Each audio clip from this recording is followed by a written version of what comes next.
All right. Well, welcome to tonight's presentation. My name is Terry Parham, one of the founders of Innovative Wealth Building. I have a certified financial planner designation and a master's in financial planning. I like to think of myself as the resident nerd on all things money and personal finance. So thanks for joining us today. Looking forward to a great conversation.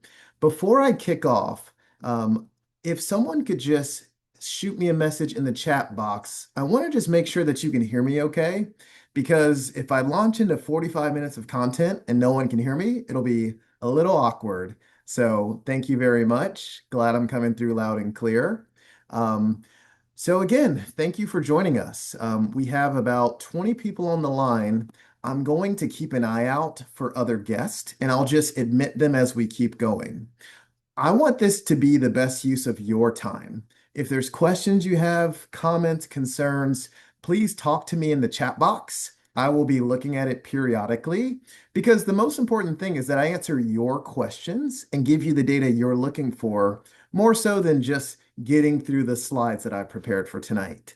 So without any further ado, let's get ready to hop in. Again, I'll be keeping an eye on the chat box, and then I will also keep an eye out for new folks that are joining us to make sure they're able to hop into the room.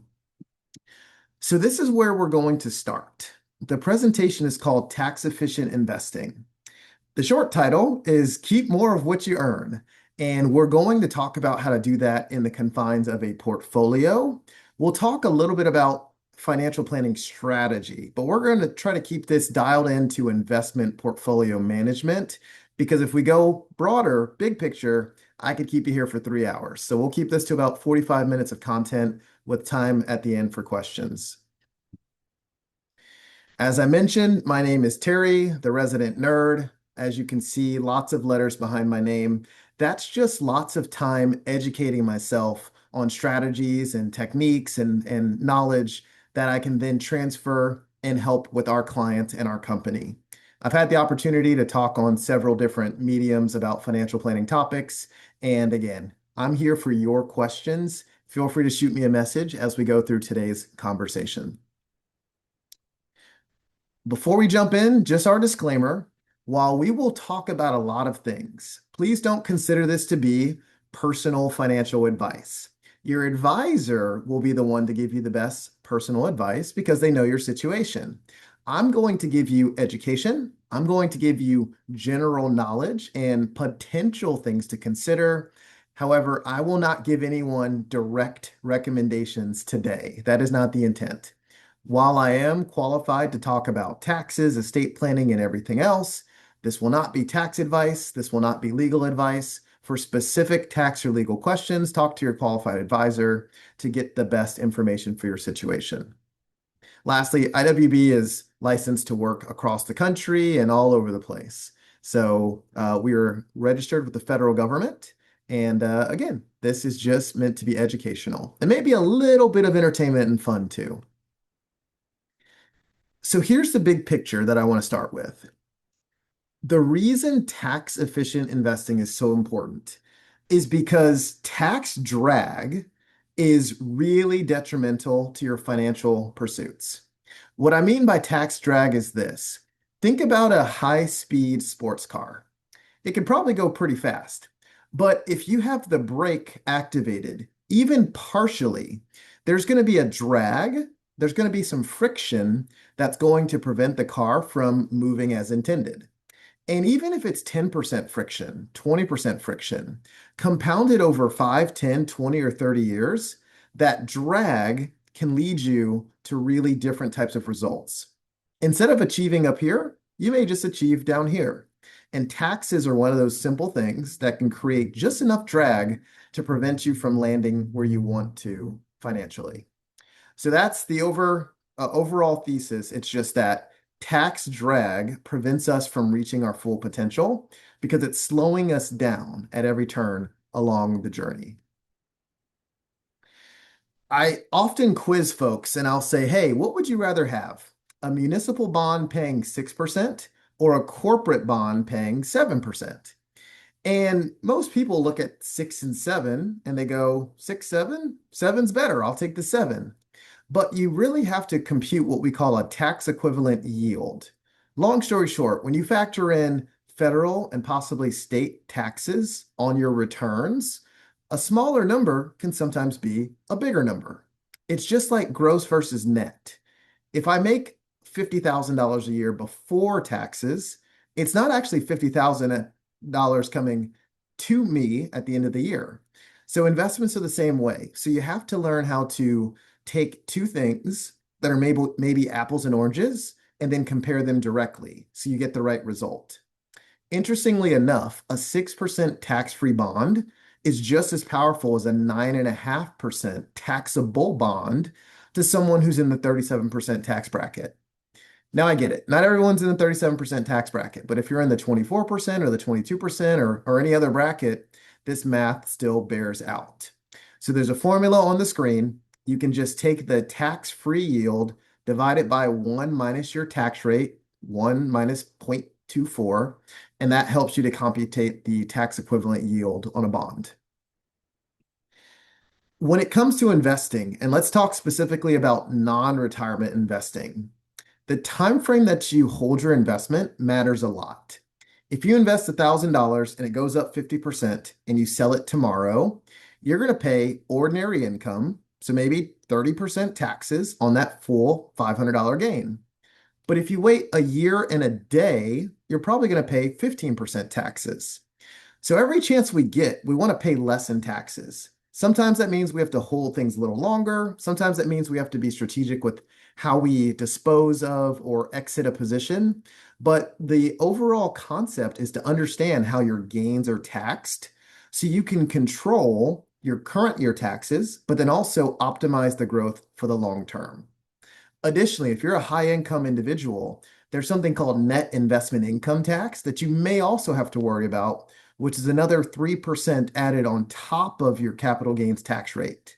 So again, big picture, we never really want to have ordinary income with investments. We'd much rather have capital gains, which are often at half the same tax rate, because most gains are going to be federal and state taxes. The great state of Maryland, Virginia, DC, lots of states, they have state income taxes. So we have to worry about paying that tax twice. So paying it 0 times or paying half of it often will help us optimize our returns. I alluded to this earlier, but I'll just say it again. The return we see stated is often not the after-tax return. Even in something as simple as a mutual fund, you may look online and it says you had an 8% return. But when you factor in the additional cost that they don't actually show you, the tax cost, the redemption cost, the things of that nature, you're maybe earning 1% less than you really thought that you were.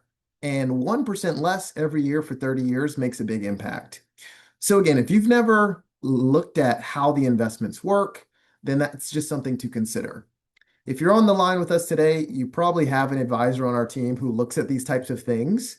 But for retail investors, they're not sure where to find the tax drag or the redemption cost or anything else when they're looking at their investments.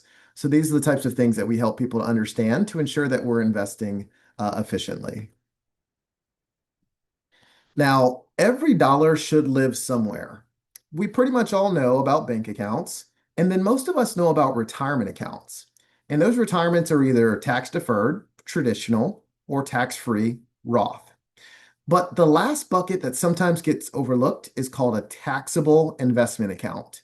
Some of you may have heard of it called a glorified savings account or a non-qual or a brokerage account. But having a bank account for the short term, a retirement account for the long term, and a taxable account for the intermediate term is the trifecta of building wealth smartly. Now, when you use these tools, each of them has certain assets that do really well in them. And then there's certain assets that really don't belong in them whatsoever. So I'm going to give a quick quiz question, and this is for anybody who wants to play. Let's say that you're crazy enough to invest in Bitcoin and you had to pick to put your Bitcoin, let's just say 10,000 bucks, you're going to buy $10,000 of Bitcoin and you can put it in your taxable account, your pre-tax 401k, or your Roth IRA. Which of those places is the best place to put something like Bitcoin. Or if you were going to buy any stock that you think is going to grow a lot, where's the best place to put it? Your taxable account, your tax deferred IRA or 401k, or your Roth IRA? And I'll wait a minute and see if anyone wants to play.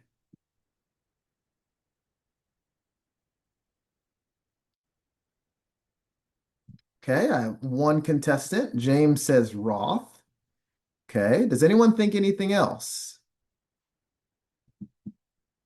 Pete says Roth. Okay, 2 points for Roth.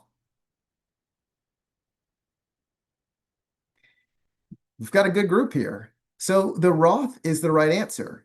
The last thing you want to do is inflate the portion of your money that's going to go to the IRS.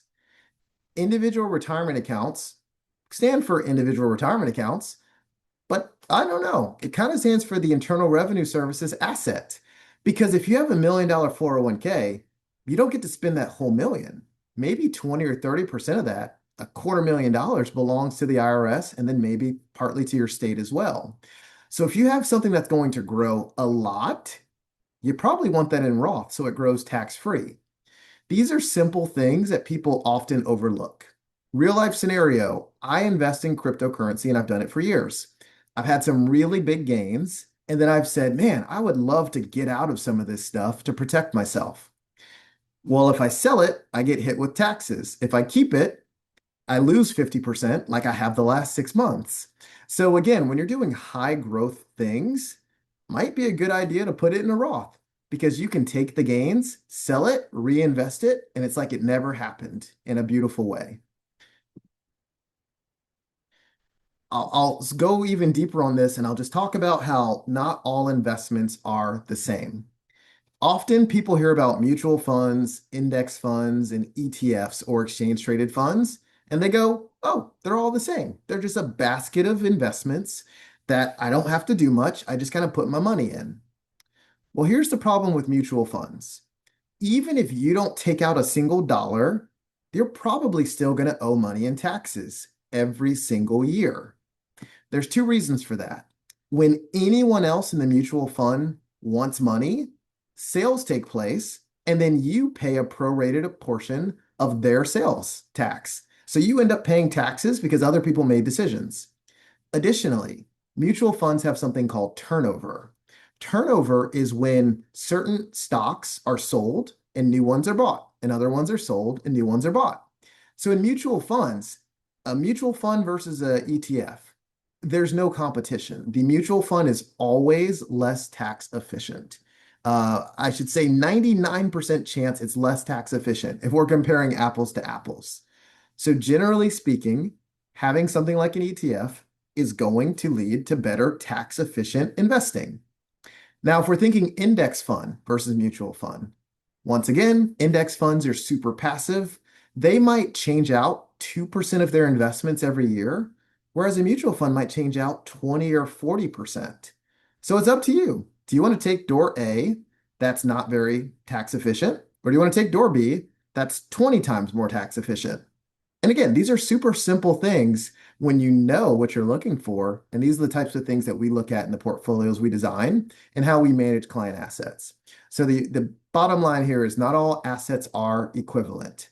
Even if it's a burger in this hand and a burger in this hand, there's differences. You know, a burger you make at home is different than a burger from Jack in the Box. Recently, I saw Jack in the Box was named worst fast food burger in America. I personally like Jack in the Box, but things that look the same are sometimes not the same. So you just got to be attentive to those differences. So again, I just mentioned turnover. This is something very easy to find. If you'd like to do a case study, go to Google, type in the word Morningstar. So morning, like good morning, the word star, and then just type in the name of your fund. So Morningstar VOO. You go click on the link, you'll click on portfolio, you'll scroll down and you'll see turnover. And that will tell you how much of the portfolio gets sold and replaced every year. Again, the higher your tax bracket, the more important it is for you to not be in a high turnover portfolio. So let's talk more about risk tolerance. Risk tolerance is basically the amount of our portfolio that should be aligned for growth and the amount of our portfolio that should be aligned with safety. Now, let's just talk about someone who has a balanced portfolio. So they want to be 50% growth or stocks and 50% safe or bonds. Here's what I usually see. If someone is a moderate investor, they'll be 50% growth and 50% safety in their IRA. There'll be 50% growth and 50% safety in their Roth IRA. There'll be 50% growth, 50% safety in their taxable investment account. Here's what I would say. Think again about where you want your growth to happen. Do you want more growth in your Roth, or do you want more growth in your tax deferred account where the bigger you grow it, the bigger taxes you pay to Uncle Sam? It's somewhat obvious, but you probably want your growth in the Roth. So if we're in the science lab and we're building portfolios to optimize your wealth after taxes, we're actually going to skew the numbers. We're going to be a little bit more aggressive in your Roth money than we are in your other money because the Roth grows tax-free. This is called asset location. It's strategically choosing the right vehicle to use for the right situation. So if we're going to a big family affair and we're taking all the kids, we're going to use the minivan. But if it's just my wife and I and we're going to a hot date night somewhere, maybe we're going to take the convertible. Same thing with your portfolio. For the high growth, we want to skew towards the Roth. And for the safety, we're going to skew towards something like a tax deferred IRA. Small tweaks, but if we can get just an extra 0.5% after tax growth for 10, 20, 30 years, again, you're going to just have a better lifestyle with less risk, more safety, and then a bigger legacy to leave someday to the next generation if you want to. Just a reminder, as I'm rolling along, if you have any questions or comments, please type in the chat box. I will continue to peek up there, and then we'll answer any questions that you have. So asset location is just all about the right thing going in the right place. Again, the higher your income, the higher your tax bracket, the more this matters. I've seen people that live in California and that make a ton of money, and every dollar they earn is taxed at 50%. But it's even more than 50% because you layer in net investment income tax and then the additional things that go beyond that, and more than 50% of every dollar gets taxed. In these situations, so important to ensure that the right types of investments are in the right place. If you have a Roth IRA, you don't want to have municipal bonds in it. If you have a taxable investment account, probably shouldn't have high yield junk bonds. But these are the things that we see every day. Often we meet people that have some of these issues. We help them understand the issues and we help them correct the issues. So lots of little nuanced things there. The overall portion to take away is I just want to use the right tool for the right job. While a hammer might help you get a nail, or excuse me, a screw into the wall, you probably don't want to use a hammer to insert a screw into the drywall. You're probably going to be better off using a different method. I mentioned earlier that one of the ways you can review the data is using something called Morningstar. Our advisors also have tools such as Riskalyze and other tools where we can help you understand how your portfolio is doing and if there's any areas for improvement. Additionally, your tax return is a great place to look. I know tax returns are scary. I'm kind of a tax nerd as well, but your tax return shows you the interest you're earning. It shows you the dividends, the both qualified and non-qualified dividends. It shows you everything that's happening because ultimately your investments will become tax strategies or tax opportunities because it all is interconnected. So with tools or just looking at a tax return, that's a quick way to spot if there's opportunities for improvement. One thing I like to point out is just that forced income creates problems. Again, if you have a portfolio that's kicking off income, one extra dollar of income could make your Medicare premiums go up 30 or 40%. Extra money could cause your Social Security to be taxed at a higher rate. Extra money could reduce or eliminate credits that you otherwise might qualify for. So all these things matter. And as advisors, our intent is to help you get the biggest bang for your buck every year and over the course of your lifetime. So all these things matter. So again, as you're getting closer to Social Security or Medicare age, or if you're in your peak earning years, or if you just want to make sure you're smartly building wealth today and every year going forward, that's why we want to take a second look at the portfolio, at the tax return to make sure everything's in alignment for your best interest. There's a few high impact opportunities that I often talk about. One of them is the backdoor Roth. So we'll talk about the backdoor Roth, we'll talk about the mega backdoor, and then we'll talk about something that's maybe special for business owners. The backdoor Roth is basically a way for high income people to put money into a Roth. Believe it or not everybody can directly contribute to a Roth IRA. The tax code says if you make too much money, you are not allowed to put money into a Roth, at least not through the front door. So, what the backdoor Roth does is it allows you to make contributions to the Roth regardless of your income. You can make $20 million a year and still put money into the Roth. So, for some people, that's a no-brainer. There's no reason not to do it. You have literally nothing to lose if you're already maxing out some of your other investment accounts. This is a layup to get more money somewhere that can grow tax-free. Now, about 1 out of 5 employees in the United States have access to something called after-tax 401k. With the after-tax 401k, you can put extra money into your 401k and sometimes roll it out to a Roth tax-free every single year. I've seen people roll out an extra $40,000 a year to their Roth IRA just by using this strategy. So we call it the mega backdoor Roth. Some people can put, in today's dollars, $70,000 a year into a Roth that grows tax-free forever.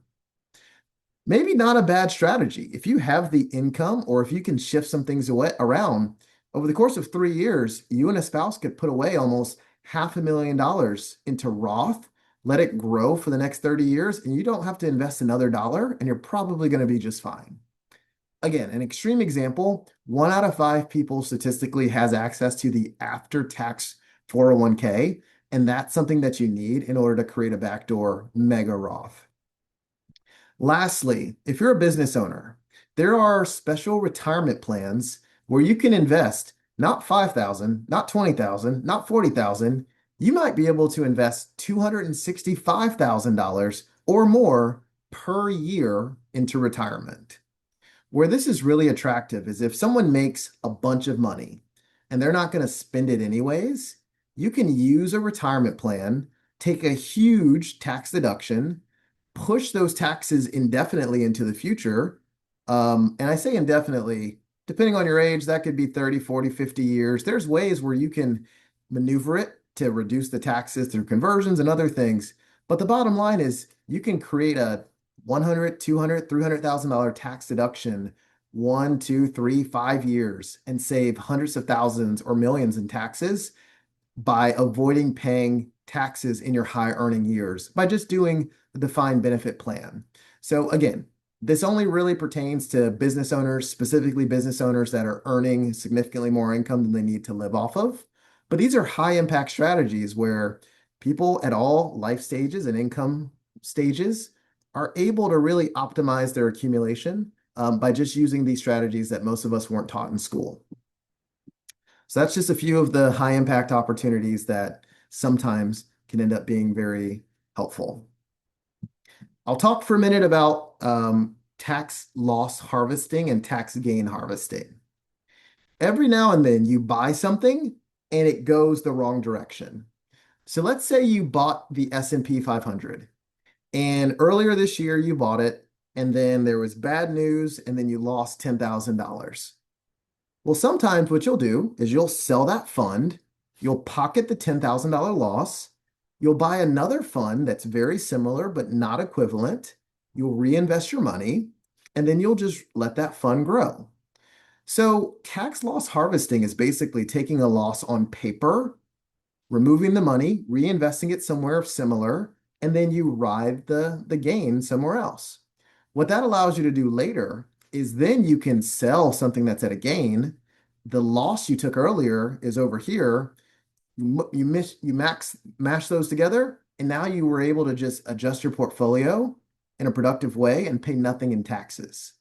So tax loss harvesting could also lead to reductions in your ordinary income. So you can just reduce your taxes owed by doing this. There's also tax gain harvesting, where you can literally sell stuff that made money and pay no taxes just by understanding your marginal tax rate and doing the math and strategically selling. So again, these are just the fine points where maybe it puts an extra 500 bucks into your pocket, maybe an extra thousand, maybe an extra 10,000. And to some people, that's a lot of money. To some people, it's not. But if you do it 1 year, 5 years, 20 years, now we're making some progress. Again, these are simple strategies that can be done with just a little bit of knowledge and a little bit of planning. I said earlier that taxes are either due now or they're due later. The vast majority of folks have lots of money in their 401k or their pre-tax investments, but not that much in Roth. In my 15 years of being a financial planner, I've never had someone say, Terry, I have way too much Roth money. I don't know what to do with it. I'll survey the crowd. Has the crowd at Thanksgiving or around the office ever heard a colleague just go, I have way too much Roth money. This stinks. If you have, let me know. But I haven't seen that happen yet. And even when you retire, it could be a good time to do some Roth conversions. We call it tax diversification. It's just spreading your assets into different tax buckets because right now we're actually in a low tax environment. The current administration extended the tax environment that was supposed to expire. So we're actually looking pretty good for the foreseeable future. Could be a good time to get some money from Tax Me Later to Tax Me Never by doing Roth conversions or starting to invest more into Roth assets. Pete has co-signed on my statement. I've never heard someone say, I have too much Roth money. The beautiful thing about Roth, tax-free forever.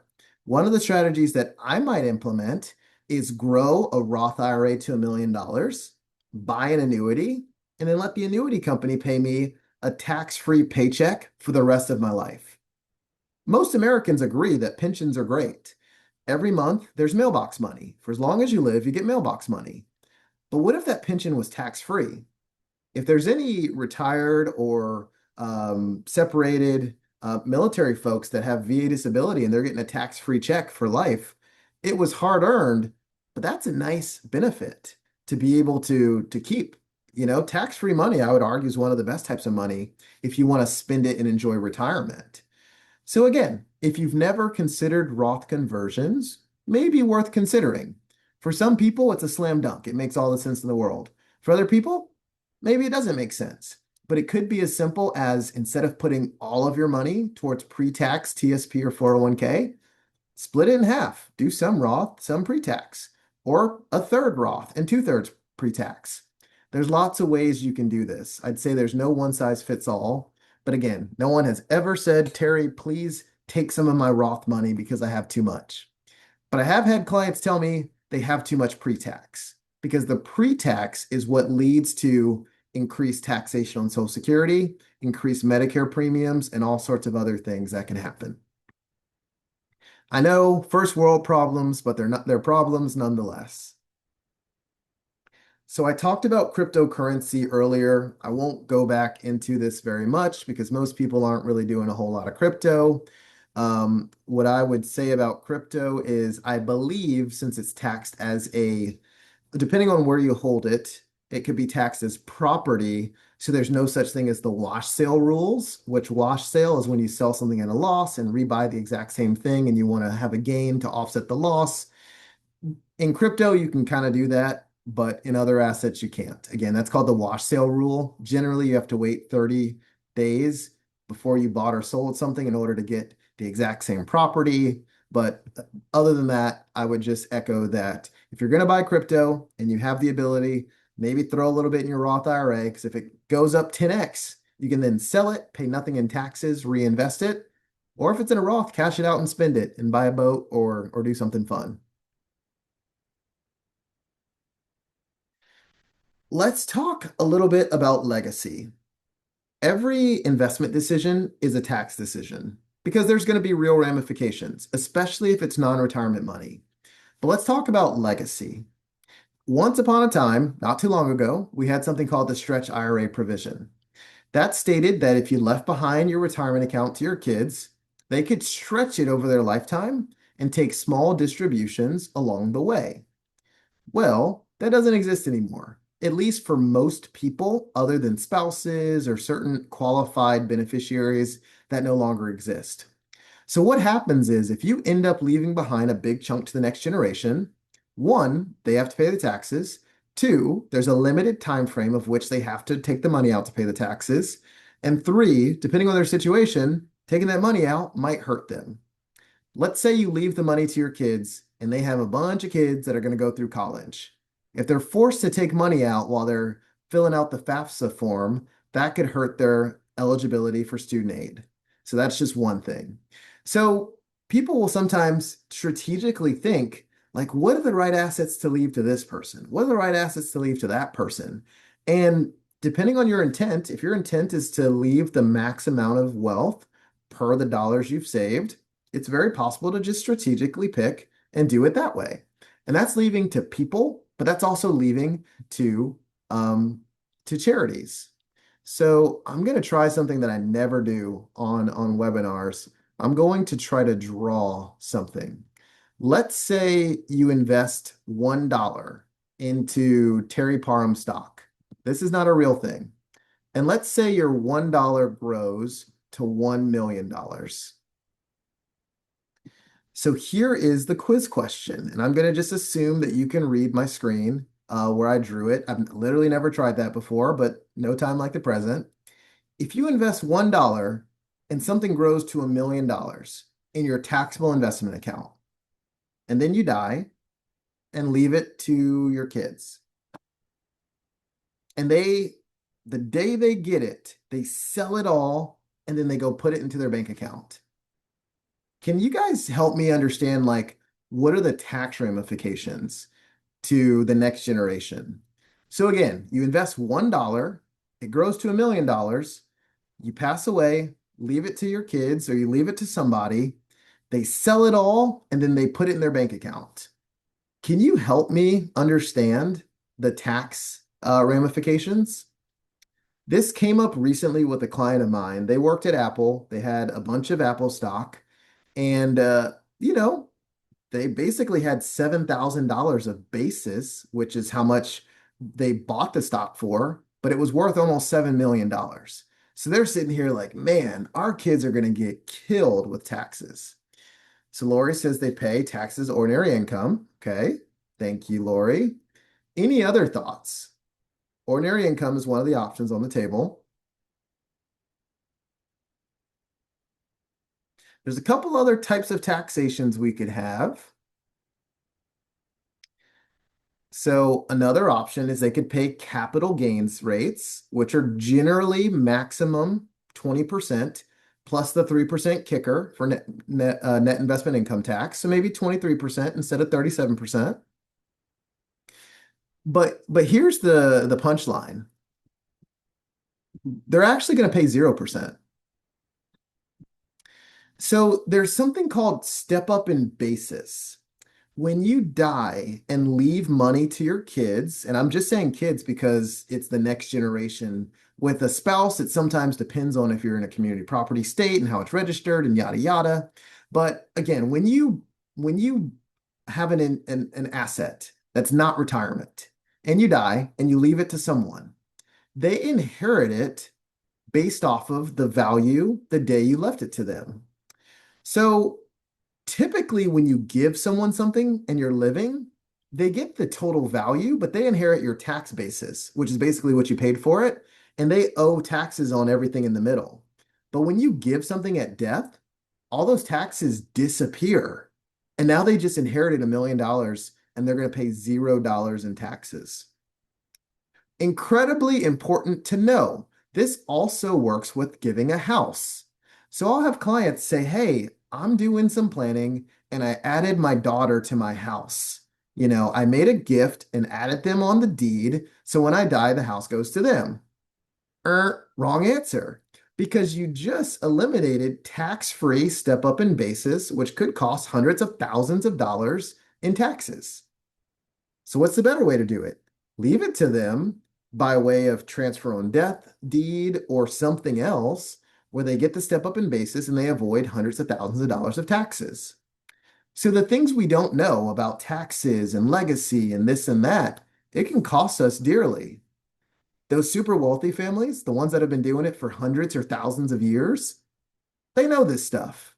So that's why the wealth gap is growing because the people with the money either have the knowledge or they have the advisors with the knowledge and they're able to implement these things where appropriate. So again, the big takeaway is this. You want to assess what you have, you want to assess your intentions, and then give things the tax optimal way to preserve and continue to grow family wealth. I'll throw in one more curveball, and that's something called a QCD. I'll be completely honest with you all. I don't remember if I have QCD on the next slide. So I'm just going to explain it now. And if it's on the next slide, we'll just say bonus. Um, Before I go into it, I'll give a chance for somebody to shine. Does anybody know what a QCD is? QCD. And I'll just give a hint that you have to be 70 and a half or older to utilize a QCD. It is a tax advantaged way to give money. So most people haven't heard of this. Honestly, a lot of advisors are not exactly familiar with how a QCD works. But this is an incredible tool if you want to give money to charity. So QCD, Qualified Charitable Distribution. What some people will do is when they're over 73 or whatever the magic age is, they'll take a distribution of, say, $10,000, and then they'll give $2,000 to a charity. So they take the 10,000, they pay the taxes, and then they give 2,000 to charity. The smarter thing to do is to take a QCD, a qualified charitable distribution of 2,000, give it directly to charity. What does that do? That removes $2,000 from your taxable income, which, if you're at a 30% tax bracket, just saves you 600 bucks. So there's these little things where, depending on how much you're giving, you could save hundreds or thousands of dollars by just giving in a strategic way. Same thing with giving cash versus highly appreciated stock. Giving cash versus giving your IRA, which is a low basis item. So all these little nuances matter and they make a big impact. And again, investment decisions are tax decisions, which are also estate planning decisions. So we want to look at all these things holistically because they're all interconnected. That's why we believe in comprehensive, overall integrated support. Okay, I'm going to get rid of my little pointer with all my horrible drawings and writing. So, strategic asset transfer. I talked about this a little bit already. If you leave an IRA to charity, that's great because IRAs don't get step up in basis at all. But charities don't pay taxes, at least public 501(c)(3) charities or charities that have the tax exempt status. So leaving IRAs to them are great. Taxable assets, leave those to your heirs. Because of step up in basis, they can avoid all the taxes between what you paid for something and what it grew to. Again, it could even be done from spouse to spouse, but it does vary a little bit based off of community property versus separate property states, etc. Life insurance. This is a good one. I sometimes ask people, would you rather leave your kids a $250,000 IRA or a $180,000 life insurance policy? And often we look at the bigger number. Oh, 250,000 is a lot. But again, if we're thinking about the taxes, maybe the life insurance is a better deal because it's tax-free in almost every situation, unless there's some type of business deal or something like that. So life insurance can sometimes be a great tool to transfer, and it's also quick, generally very fast to leave life insurance to someone, whereas leaving assets can sometimes take time to open new accounts, transfer property, re-register, etc. And then, as I mentioned already, taxes and investments end up being an estate planning thing. So you want to wrap a bow and make sure all this stuff coordinates and talks together. I said this earlier, with our investing, we want to keep as much as possible. The old saying is, it's not what you earn, it's what you keep. And tax efficient investing isn't this one-time thing. It's not a one-time transaction that makes everything perfect. It's a disciplined, ongoing approach to making the best decisions for you. And then it's also evolving as the world evolves. Recently, we had the One Big Beautiful Bill Act. That changed a lot. There's a lot of things tax-wise that changed. There's other things that keep happening. There's new types of investment accounts coming. The world's going to continue to change. So we just want to make sure that we stay up to date. We update our financial strategies as the tax strategies or the tax code changes to make sure we're growing effectively and keeping as much of our hard-earned money as we can. Overall, we don't want to plan just for today or just for this year. We want to plan for the course of 20, 30, 40 years. By having that long-term perspective, we can work backwards to make sure we're making the right moves today that align with our long-term goals. I said 45 minutes of content. That's 44 minutes and 6 seconds. Just kidding, I made up the 6 seconds. So that's my formal comments for today. I'll pause here.